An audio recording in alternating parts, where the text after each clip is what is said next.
He was 14, standing on a frozen mountain in Italy, tears freezing on his cheeks, telling his dad he was done with tennis forever.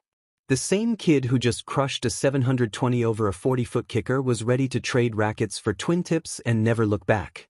3 years later, that same boy stepped onto the hard court in Melbourne and destroyed the greatest player alive to become the youngest number one in 50 years. How the hell did Jannik Sinner pull that off?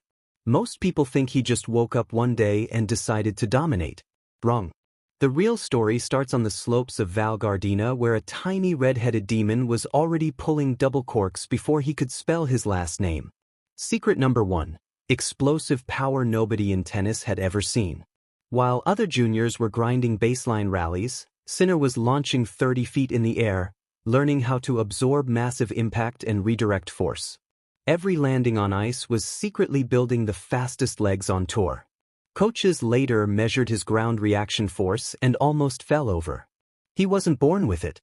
He crash-landed into it 1,000 times at 60 kilometers an hour. Secret number 2 hits harder. At 15, the Italian Federation told him he had to choose, skis or tennis.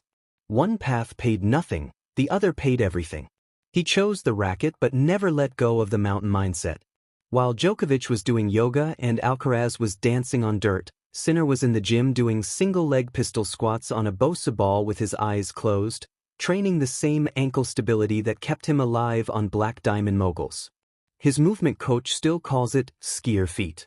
You can't slide like he does on hard court unless your ankles were forged in powder. Then came the darkest secret of all.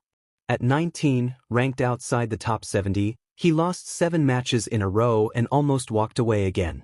His team found him at 3 a.m. on a ski slope in the Dolomites, alone, jumping the same kicker from his childhood.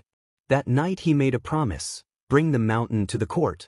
From that moment, every serve was a takeoff, every split step a landing. Secret number 4 was psychological brutality. He started treating tiebreaks like cliff drops, zero fear, pure commitment. The moment he stopped caring about losing, the tour had no answer. Here's the final secret nobody talks about. He still trains like a free skier. Plyometrics so violent that ATP physios beg him to stop. He'll finish a morning practice, fly to Innsbruck, session the park until sunset, then fly back and beat top 10 players the next day like he's bored. That's not talent. That's a kid who refused to choose between 2 obsessions and accidentally weaponized both. Smash that subscribe button right now, because All Sports Updates is dropping the forbidden training footage next. You won't believe what this guy does when nobody's watching. You just watched the real reason Jannik Sinner owns tennis at 22. If this hit you hard, drop a like, turn on notifications, and join All Sports Updates before the next one drops. The mountain isn't done with him yet.